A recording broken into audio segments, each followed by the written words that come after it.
Good afternoon, everyone, and welcome to our June 2018 monthly webinar.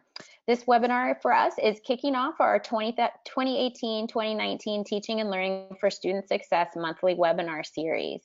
I particularly want to welcome our first-time attendees from the 2018-19 cohort, and thank you all for joining us today for Cultural Relevance Redux Resources, Lessons, and Assignments with myself, Dr. Lydia CdeBaca, and my colleague and partner, Dr. Rafael Castillo. So just a little bit of an overview. In this webinar, Dr. Castillo and I are continuing the discussion that we started in the summer summit. At that point, we focused a lot on theory, and in this webinar, we're going to be shifting the focus to practice. So here we're going to showcase some practical applications of the theory of cultural relevance by looking at some of the ways that each of us has incorporated culturally relevant assignments into our curricula and how these can be adapted to different disciplines and across teams within your college. So without further ado, I'm going to now turn it over to Dr. Rafael Castillo. Thank you very much, Lydia. And I'm honored to be here. This is my first presentation for a web seminar. So I wanted to right off the bat offer two books that I use in my English 1301 and 1302 courses. But these books can also be used in education 1300 courses. They can be used in a civics course. They can be used in a reading course. They can be used any practical course. The reading level for this particular book, I would say, is pre-college. It's very well done, and I use it with much success. I want to talk first about, usually when I introduce this particular book, Just Mercy by Bryan Stevenson, I usually start with a little video. I have a little video, a TED Talk with Bryan Stevenson, so the students are already watching it. They get a chance to see the individual, the author speak, and now they get a chance now to read it. So I usually start with that. And lately, one of my students remarked that that Mr. Bryan Stevenson was in 60 Minutes with Oprah Winfrey. So that was great. So now I'm going to incorporate that one. So I like to begin with the practice, the pedagogy that we use at Catch the Next. What we do is when the students read a chapter or two, they organize in small groups and they look for strong lines that can entice them, lines that can make them reflect, lines that will help them pivot to other discussions. So these three little quotes here, and most people will have all of them, there are like 10 of them. And the students, you notice, select little sentences. Sometimes they'll select a long quote, but these three are kind of related. It says, strong lines, a true measure of our character is how we treat the poor, the disfavored, the accused, the incarcerated, and the condemned. And then they'll talk about it. They'll talk about, you know, what it means to be poor, what it means to be disfavored, what it means to be accused, and they give their experiences and their definitions of these little phrases. I had one student who noticed that that the three quotes themselves, the three lines that they had shared, were all interconnected. The title of the book is called Just Mercy, and the author believes that by granting mercy, by being forgiving, you get a chance to have a cathartic moment, eliminate all these issues. They come out of you and you get a chance to expire them. But I know that's not the solution, because later on, the second book I'm going to use deals with other issues connected to this particular book. You notice this: mercy is the most empowering, the most liberating, transformative when it is directed at the undeserving. The people who haven't earned it, who haven't even sought it, are the most meaningful recipients of our compassion. And then the last one, it really resonated with a lot of students. I got the most discussions with the last little quote. It says, capital punishment means them without the capital get the punishment. And a student raises his hand and says, sir, that means you don't have the money, you can't get out of jail. But that is correct. And what issues are involved? And then now and then I'll get a student who says, I have a personal story on this, okay? And they begin to share the material. So in small group discussions, I divide the book up as various chapters. The book came out in 2015. I try to use recent books that resonate with the topics across the nation. So this particular one really caught my eye, and I read the first chapter and immediately liked it. And I said, I'm going to use this. And the students are giving the chapter presentations, groups of 3. And how much time do I give them? Well, we read, and then I give them at least a week, because I spend about 2 weeks on each book, 2 weeks, and we talk about them, we read them and discuss them. I also have, can you do the next slide? Is there another slide? There it is. Oh, no, go back to the first one. I'm sorry. Go back to the first one. Yeah, I also want to give you, I have a discussion guide for Just Mercy that I sent out to the group.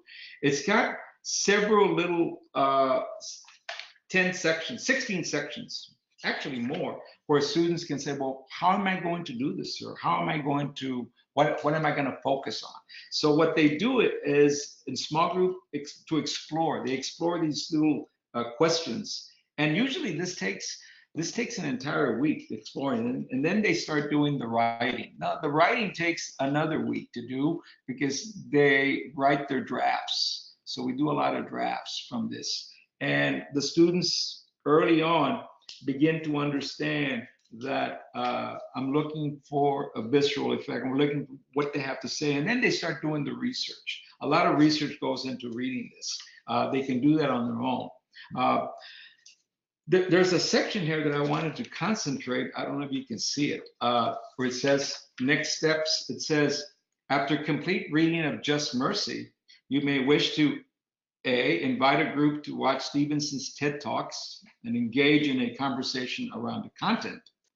Or B, you can visit the website Equal Justice Initiative, explore the resources there, including relevant reports on topics. And it's got various topics. One topic that leaped out at me is incarceration of children. And of course, racial discrimination in jury selections. And then the next one is reading The New Jim Crow by Michelle Alexander, and or watch her TED Talk. So in these little sections, they have a wealth of information that they can do research for. So that's basically what I do in this one. I also have another section that I have that you probably will be getting a copy. You probably see it. And I was going to, I'm sorry to interrupt, Dr. Castillo. I forgot to mention in my introduction that there are handouts in your, if you go to your control panel, everyone who's listening, if you go to your control panel, there's a handout section and you'll see 4 handouts. And one of those says Castillo Lesson Just Mercy. That's the title of the file.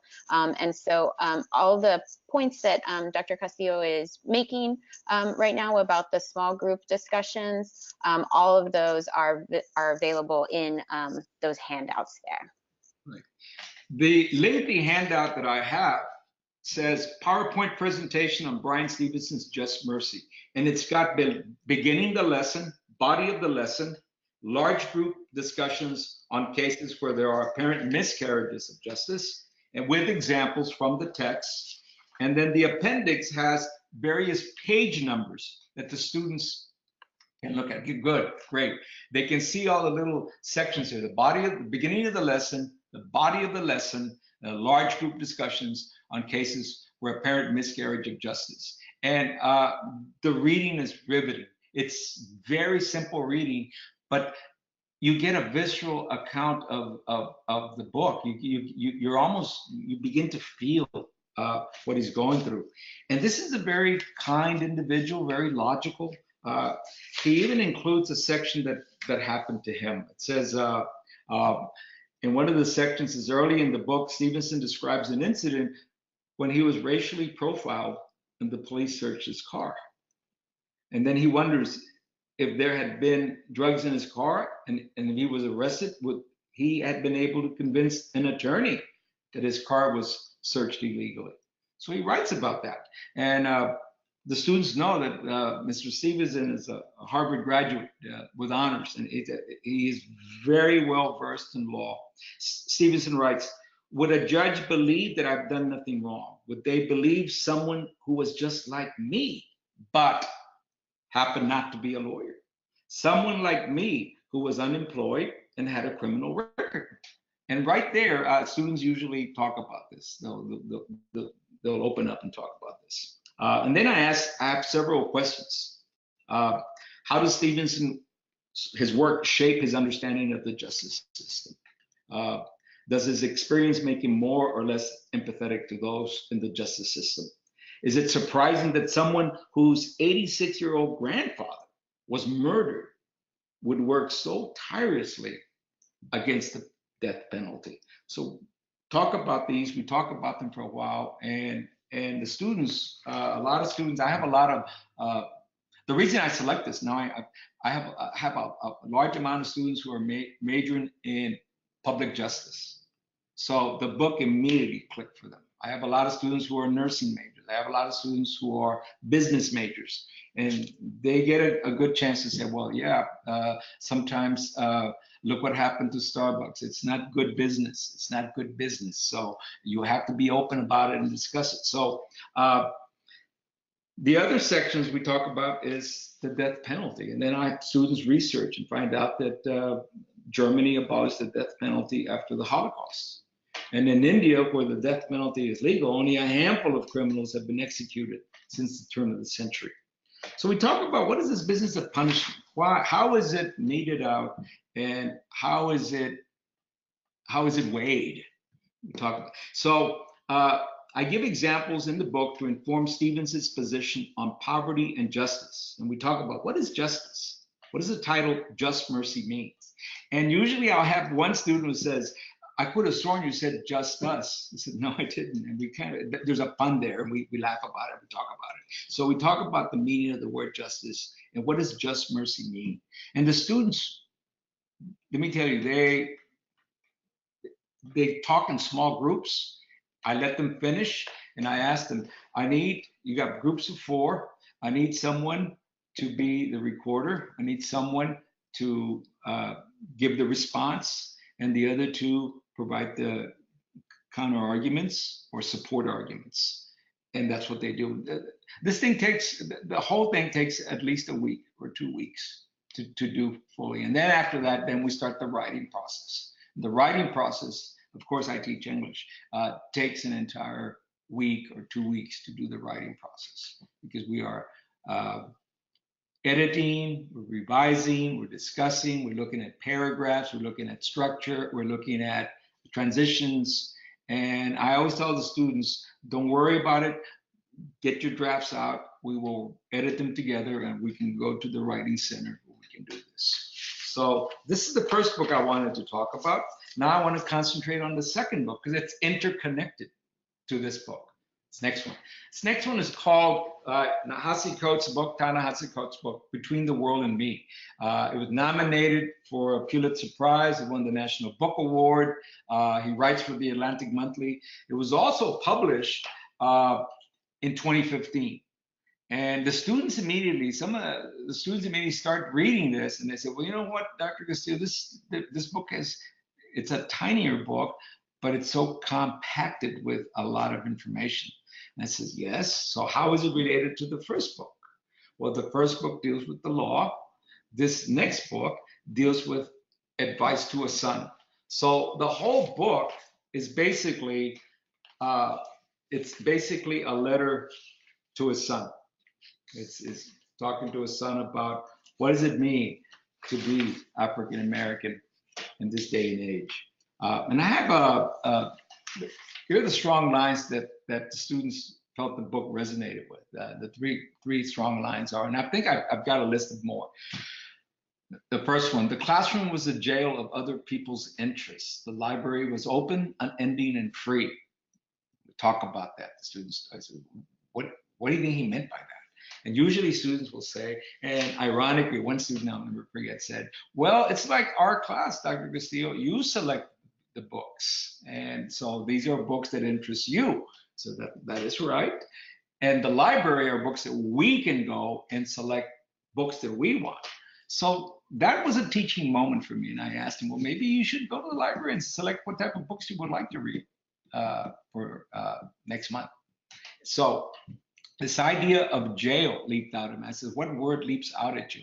Why does the classroom a jail, and why is the library kind of like you're free? They're connected. So we talk about that, and he said, well, I think the author's trying to mean high school. I don't think he's talking about college. And sure enough, that particular quote is related to his high school in Baltimore.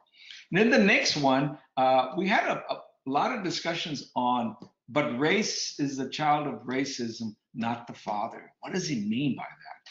We had a good discussion on that. It took exactly 2 class periods. We talked about the meaning of that, and it connected to the second quote about all our phrasing, race relations, racial chasms, racial justice, racial profiling, white privilege, even white supremacy serves to obscure that racism is a visceral experience. It's a gut experience, that it dislodges the brain, that it blocks airways, rips muscle, extracts organs, cracks bones, breaks teeth. You must never look away from this. Again, this is a letter to his son, and he's telling him what it means as he enters America, as he becomes a man, and the talk that probably a lot of people give their kids. You better behave when you're out there. Don't forget, obey all traffic signs. In the handouts, you'll notice that, catch the next, it says discussion questions. And let me read something out. Let me see if we can find it here. Okay. There it is. Yeah. It says the following questions were provided by the publisher and were modified to fit a community college class in a culturally relevant classroom setting. So students will be asked to select pertinent questions for a PowerPoint presentation. Again, I like to use this PowerPoint presentations because it helps the students own the material.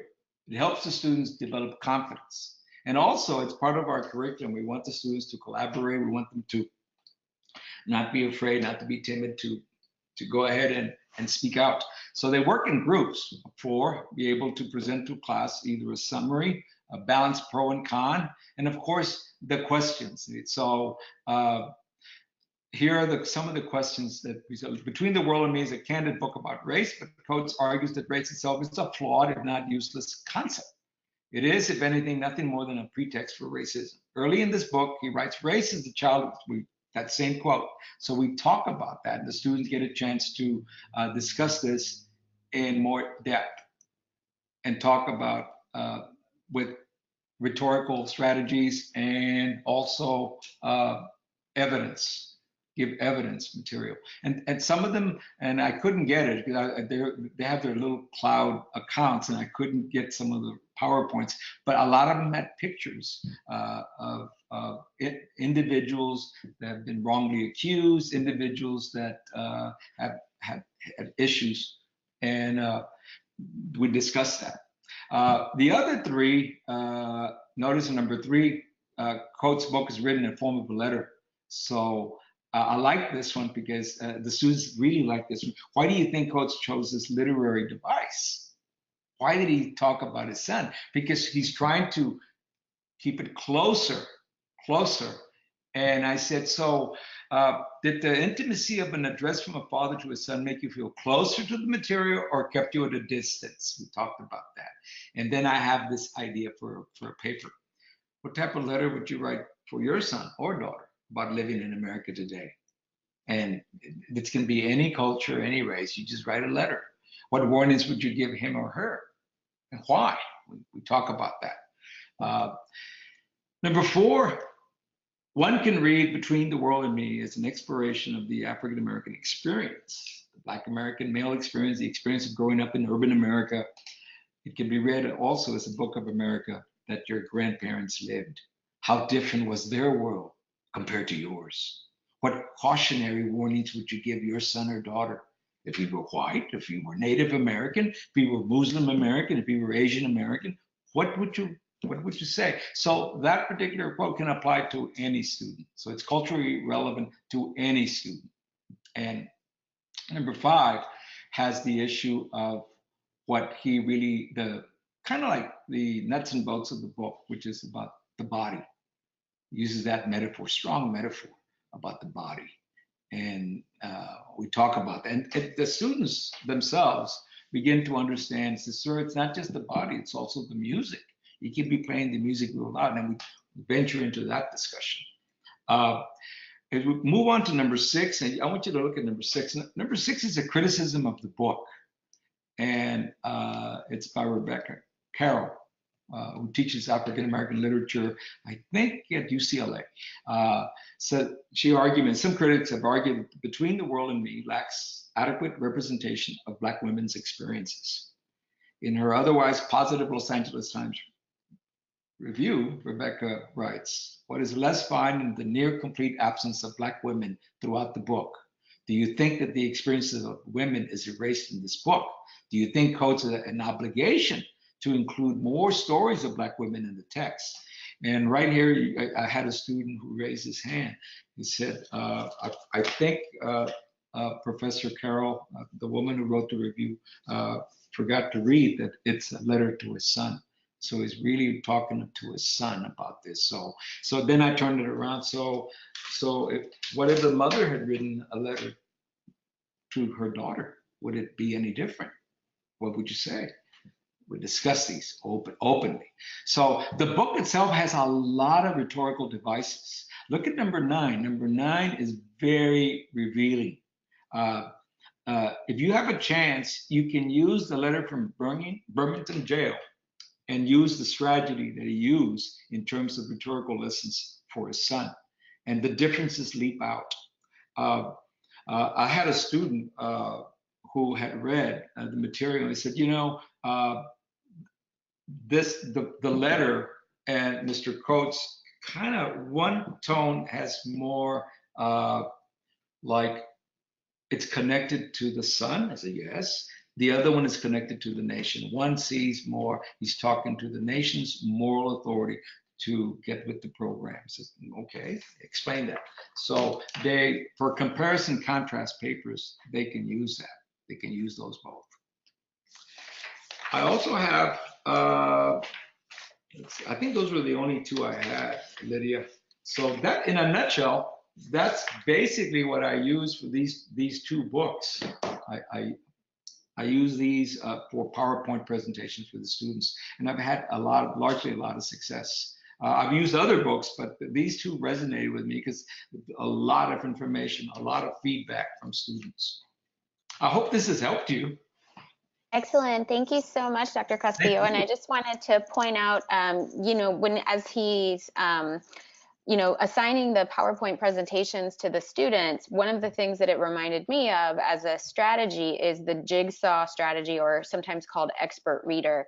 And so this is something that kind of cuts across a lot of disciplines. So I've known learning frameworks instructors, for instance, who use a similar kind of strategy where the familias or the groups will be assigned or they'll select or they'll be assigned to a specific chapter from the textbook or a specific topic to cover. And, you know, they'll work on developing it in a PowerPoint presentation or develop a lesson. And so in that way they'll teach, right? And they'll, you know, they'll sort of team teach that topic or that lesson. And so they'll be the experts on that for the class. That is correct. Can I add something? If you have math majors in your class, the students themselves can take this and look for stats. What is the percentage of so-and-so? What ethnicity has more percentages in prison? Which ones have more type of issues, problems? How is it different than a federal prison and these prisons that are for profit? And how are they different? And some students have thought about doing that for presentation. Absolutely, thank you. And that actually reminds me, another one of the handouts that you'll see in the webinar for today is called, I think it's called Prisons, Pipelines, and let me see, let me just go ahead and open it. Prisons, Pipelines, and the President, Developing Critical Math Literacy Through Participatory Action Research. So this is a study that was conducted at a middle school and high school level but it provides an excellent model, I think, for how math faculty and math programs in the Catch the Next program can incorporate community engagement into your math courses, which is absolutely, an aspect of culturally relevant pedagogy. So basically, the study started with this quote from then Senator Barack Obama, who was campaigning in 2007. He says, "I don't want to wake up 4 years from now and discover that we still have more young Black men in prison than in college." And the news media did a lot with this. The Hillary Clinton campaign did a lot with this, and basically saying that his statistics aren't correct, that that's not accurate. And so there were, I believe, 7, if I remember correctly, young men tasked with testing it and testing whether the statistics were correct. So they did very much what Dr. Castillo has just suggested, in the sense that they went out and they sought out data on the number of Black men in prison and the number of Black men in the higher education pipeline. And then they developed their own reports based on that. And so let's see, Terry, the author, talks at length in the article about the role of math literacy in Black male achievement and in closing achievement gaps specifically for Black men, young Black men, and how math literacy at the middle and high school level kind of paves a pathway for success in higher education. So I found it to be a really, really great read. So hopefully you'll have an opportunity to download that.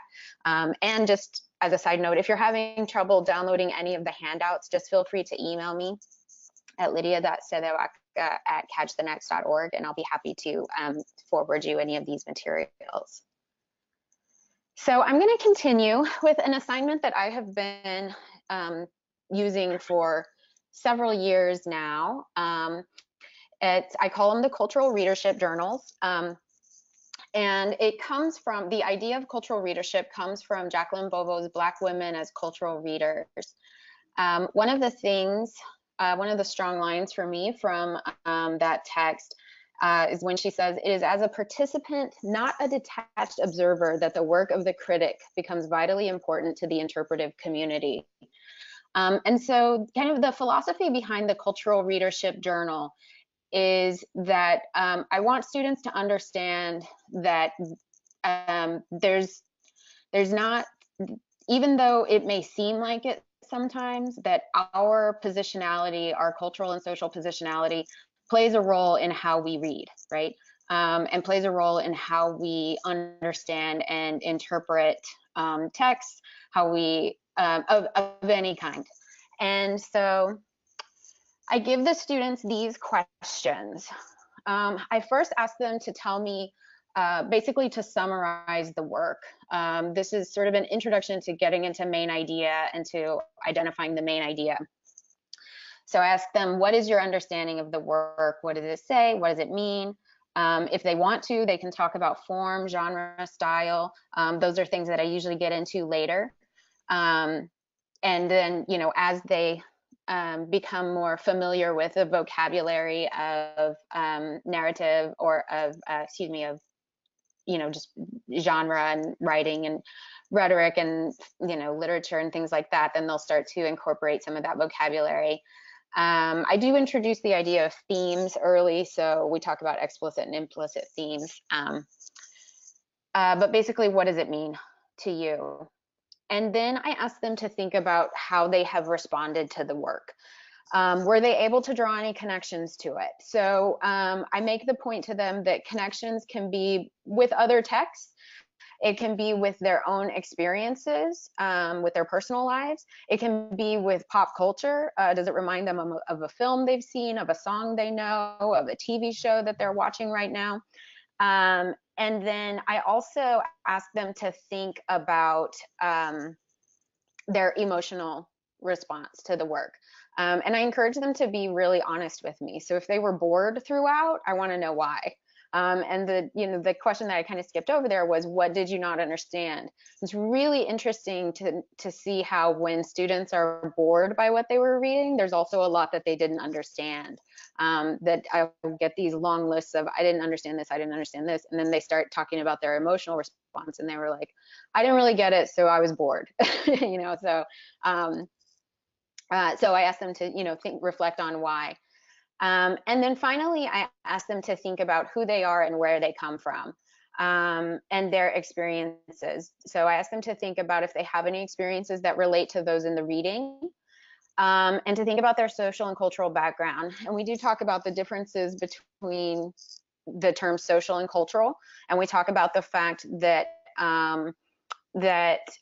culture doesn't just mean race and ethnicity. And I'll get a little bit more into that in just a second. But so I asked them to think about the author and whether or not they have anything in common with the author, whether it's age, gender, and how that impacts their ability to relate to and ultimately to understand and interpret what the text is saying. So those are the questions that they have. With this last question, it usually starts out with, even though I kind of discourage it, it usually starts out with students saying, well, the author's Latino and I'm Latino, so I guess we have something in common. But then over time, as they get more comfortable with the medium, or with the genre, it evolves into, this author's Latino and I'm Latino, but I couldn't really relate to what he's saying because I've never experienced that. So one of the works I assigned, for instance, is CdeBaca's essay about learning to read when he's in prison, and learning to read and write and starting to write poetry when he's in prison. And this is when students start to kind of get a bit more nuanced and sophisticated, and they'll say things like, I've never experienced what he did. I've never been to prison. I am Latino, but I didn't experience that level of discrimination. But I can still understand the kind of freedom that he felt when he started writing poetry. Or I can still understand that, and then they'll reflect on their own experiences, and their responses start to get a bit more nuanced. So in terms of best practices, like I said, I've been using cultural readership journals for years now. And one of the things that I've learned is that it's best to model cultural readership in class before assigning it as homework. So very similar to the way in which at the Summer Summit, for instance, Allegra was sort of modeling metacognition and metacognitive strategies to teach reading and to teach literacy in general. I would do the same thing with the cultural readership journals. So, I might go through each question and tell the class how I would respond to it, and invite them to, question me on my responses and things like that, with a text that we had all read maybe in class or ahead of time, before I would assign it as homework. But then typically after that, I assign it to be, so I'll assign some reading, and then the cultural readership journals will be due the day of that we're going to be discussing that reading in class. And very often I'll use some kind of learning management system. So like on Blackboard, for instance, this past year, I set up the cultural readership journals as discussion boards, so students could see what each other was saying and could comment on each other's journals before we came to class. And so that helped to lay the foundation for the discussion. And then since they had to comment on them, they usually did it in enough time. They usually completed it in enough time for me to be able to read it before class and pick out some strong lines from their journals that would be sort of jumping off points for us for discussion. Again, to get students started, I think it's a good idea to start with prompts, especially for the summary part. It's really kind of lays the groundwork for starting to think about summary as a skill. So to me, this is about, or I noticed a connection when, or I was surprised about. So sometimes having those templates helps kind of get them going when they think they don't have anything to say. It's really important to reinforce that the journal is a safe space. Depending on the texts that you teach or the topics that you teach in your class, some students might have stronger emotions about them. It's important that they know that, well, this is related to the last point, which is to assess based on engagement and participation. So I have a rubric that has nowhere on it anything about grammar. That's not my focus. My focus in this is on getting students engaged with reading and recognizing their role as interpreters in the reading process, and writing about that and letting me know where they come from. Oh, that's what I was going to say. The other thing that happens with this is, one of the concerns that came up in the culturally relevant pedagogy session that Dr. Castillo and I did in the summer summit was about making assumptions about students. And in this way, you don't have to make assumptions about students because you're learning from them how they identify. So again, students sometimes disclosing that they are DACA students or that they were DACA students, or and reflecting on how that impacts their engagement with the reading. And then sometimes you'll find out things about that yes, I'm Latino, but I don't relate to anything this guy says, right? And things like that. And so it helps as an instructor for you to avoid any tendency towards stereotyping or making assumptions or thinking, oh, because she's Latina, she's going to like this book, right? Because they're telling you directly where they come from and how they feel about it and how that's affecting their interpretation of it, and the pleasure of reading it. So and then I made this point earlier that just to remind students that culture means more than race or ethnicity, encourage them to think about age, generation, education level, nation or geographic region of origin, gender, and place the emphasis on experience. So then I wanted to consider some options for adaptation. So I actually originally started using the cultural readership journals in an ethnic studies class, which actually had a much more like anthropology or sociology sort of bent to it. So I think that it's something that, if you want to know about your students and you want to decenter your classroom in a way that you're really learning from and valuing validating the experiences of your students, then I can see it used in any sort of, liberal arts or social sciences type of class. Feel free to adapt the questions as best suit your needs. But then I was also thinking that it could be really useful for math and perhaps the sciences as well. And so one option that I thought of for adaptation would be to think about asking students to select a problem or a question from the homework that was really easy for them. What made it simple to understand? What connections did you make with that problem? And what elements from the problem could you relate to your experiences? So I'm thinking largely of like word problems, but you could also do this as a form of reflection on the way the textbook is written or the way instructions are written. And so, very often when we, hear about the exclusivity of certain tests like IQ tests and SAT and things like that, it's because there's, this sort of privilege around experience that assumes that all experience is the same. So again, getting to know firsthand from your students what it is that's giving them difficulty and where maybe their experience doesn't match with that, does or doesn't match with what's in the text, can be a way to start breaking down where there are barriers in understanding math problems or like physics problems or something like that. And then the converse would be select a problem or question from the homework that seemed impossible, right? What was the most difficult problem? What was the most challenging? What specifically was difficult to understand? And what elements from that problem could you relate to your experiences or not? Again, another way to think about how you could incorporate journaling and specifically this cultural readership journaling into your class across disciplines. And then the last assignment, and this is one that I've also included in your handout. This is a scaffolded assignment that I, again, originally started using in my cultural and ethnic studies classes. And it's an autoethnography assignment in 3 parts. So I just wanted to give you this first. Sorry. Oops.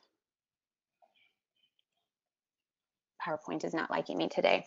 So the first thing I do is I provide background and resources to the students in the form of this autoethnography overview, which is a website. And that's the title of it, Autoethnography and Overview by Carolyn Ellis and Tony Adams. Let's see.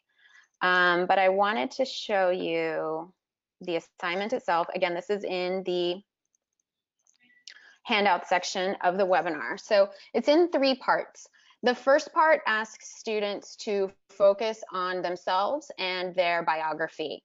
So I have this set of questions that I ask, and the first 2 questions are required questions, and the remaining 6 questions are they can select from among them whatever's most relevant to them. And so usually they answer all of them anyway. So the first question is, to what cultures or ethnicities do you feel you belong? And with what culture or cultures or ethnicities do you self-identify? Again, I make it clear that for me, culture and ethnicity are not, interchangeable. So we talk about millennial culture, different generational cultures. We talk about US military culture or military culture in general for veterans. We talk about LGBTQ cultures. We talk about gender. We talk about, all the various manifestations of culture. Whenever I taught this at UT, we talked about like UT culture, Longhorn culture, and all of that. And so we talk about work culture. So, it's wide open. And I want to make sure that students understand that it's really broad. The second question is, when did you first understand either cultural ethnic belonging or cultural ethnic difference? Describe that experience and its impact on your understanding of yourself.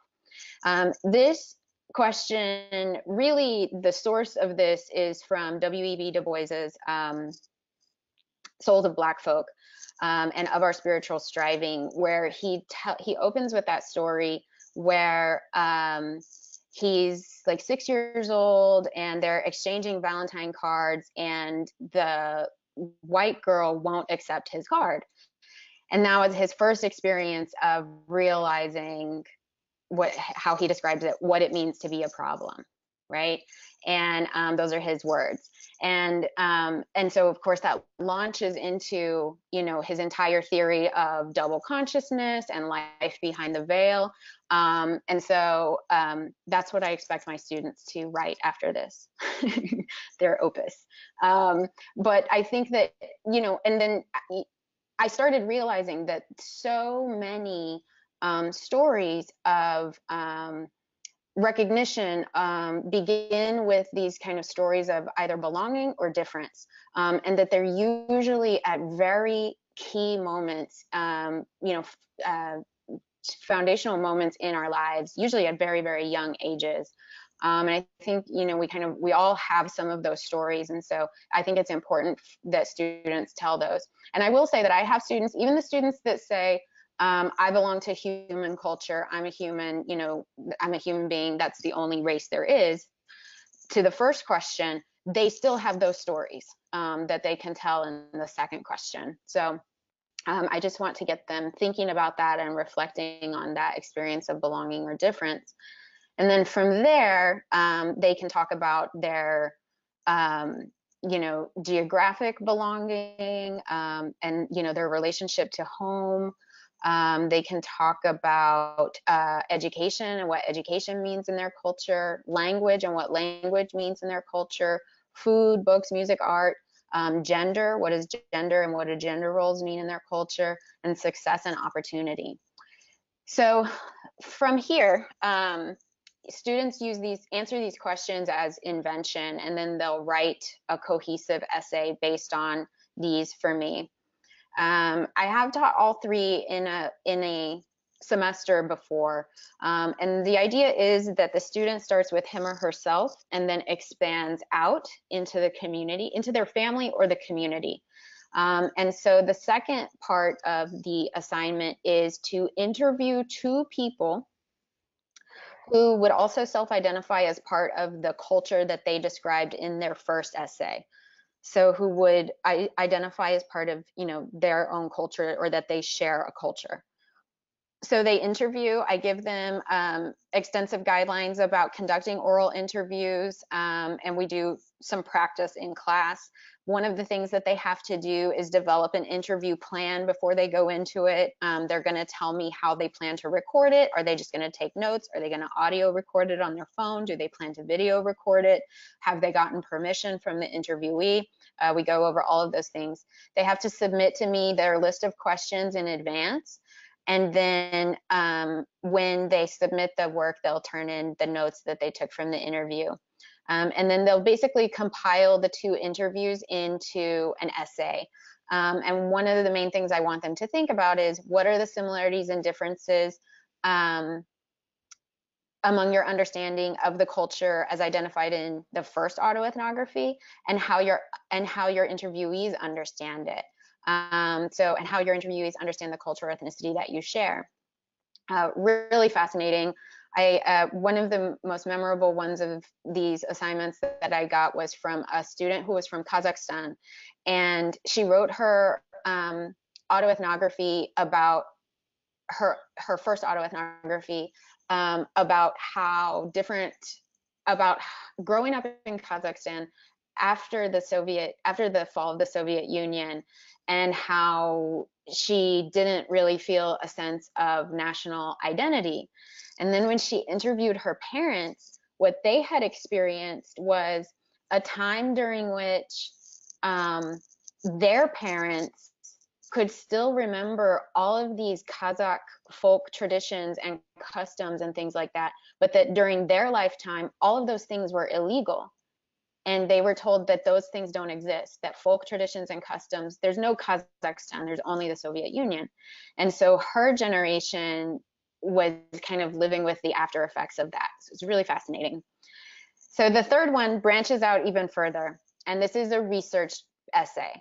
So in the third essay, they're combining what they've done with the first two in thinking about their place in their culture, the place of their family or community members in that culture. And now in the third essay, they are doing some research into some kind of historical or political event that is relevant to the culture that they've been describing based on themselves throughout the semester.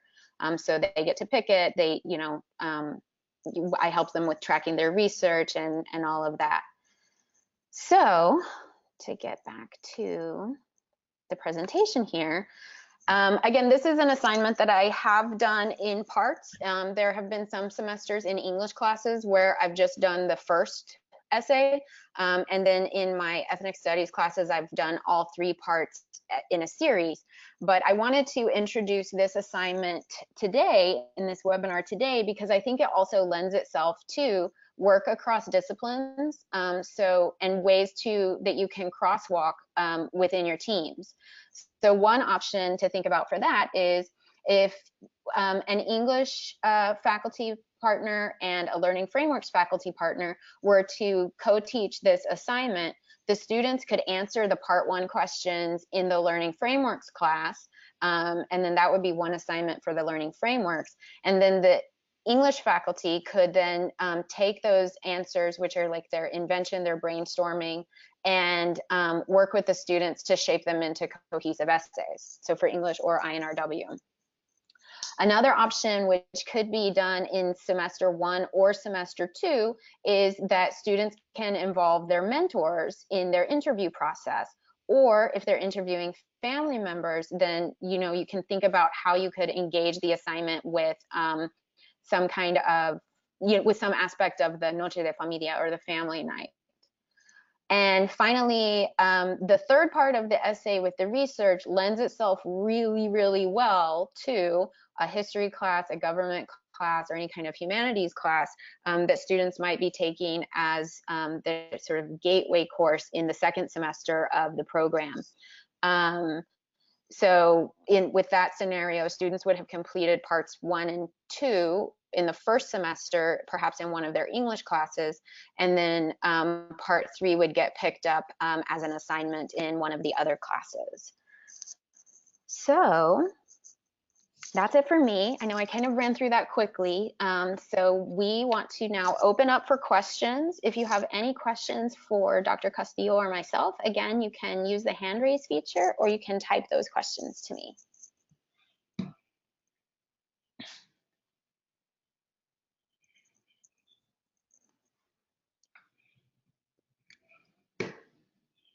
Dr. Castillo, do you have any questions for me? Well, I like your presentation, and I think Just Mercy, Between the World and Me can be used in history and government and math and biology. You can kind of format it, because I was thinking about how I would use Between the World and Me in a course in biology, because the questions of race, what does that mean? How far does it go?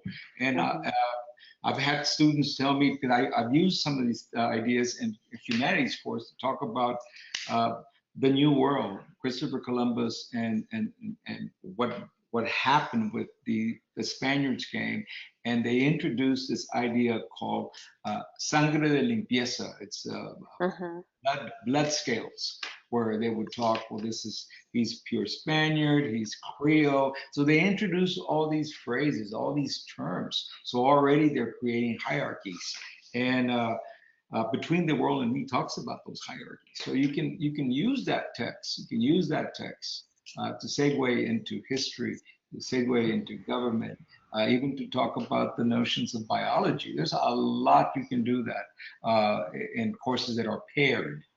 Those courses that, like English, are usually paired sometimes with history, or with a course like an education course. And I think they're wide enough that they can be used in any type of course.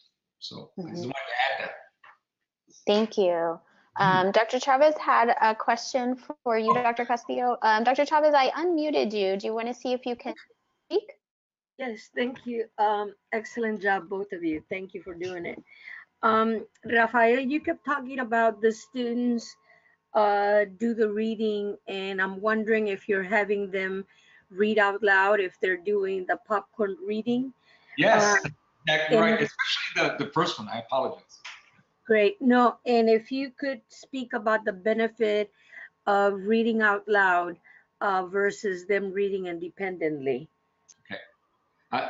By reading out loud, it kind of solidifies them and gives them an understanding of, number one, reading the text, number two, listening to the text, and number three, paying close attention to the other person as they read. Because when you read the text out loud, then the listener is forced to look for strong lines. You have to pay attention. So, and we live in this world of cell phones where they don't pay attention, but this way you have to pay attention. You have no choice. You have to pay attention. And they write down the statement, and they begin a dialogue. So in a sense, this is kind of like what is called dialectics. You're learning to re-ask the same question in an easier way, in another way. You're learning to respond to the question intellectually, viscerally, and also in a form of a summary. I hope that helps. I think for students that are limited English speaking, listening to how others enunciate the words would be very helpful. And I'm thinking that for certain disciplines, going through the process of reading out loud and of actually discussing the reading in the small group with their peers, that for classes that have concepts that are foreign to the students.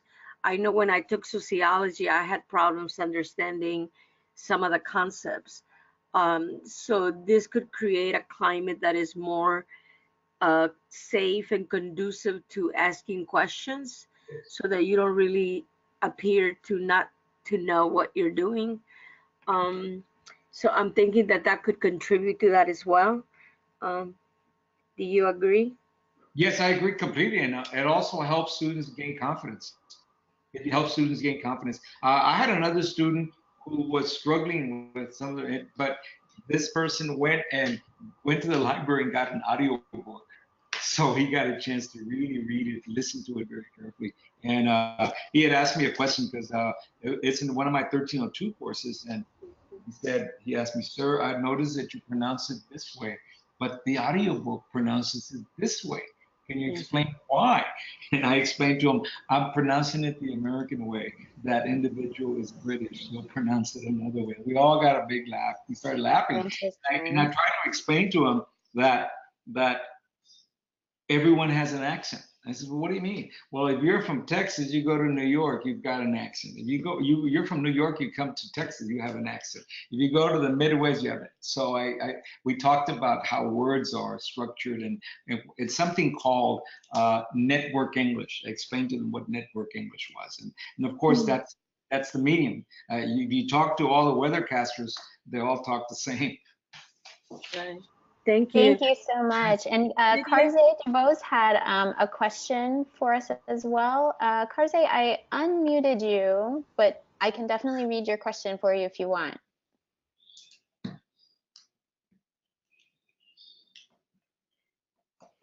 So Karze's question is, Dr. Castillo, have you thought about using James Baldwin's text, The Fire Next Time, in conversation with Coates' text? Oh, yeah. They're both constructed in the epistolary form. Oh, you're absolutely right. As a matter of fact, this is kind of like The Fire Next Time now. So it's kind of like a contemporary Fire Next Time. They usually talk about that in a lot of reviews that I've read on both of them.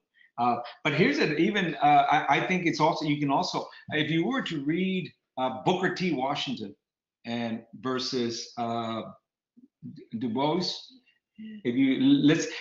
the same thing can be said about these two authors. Coates is not Booker T. Washington. Coates is different.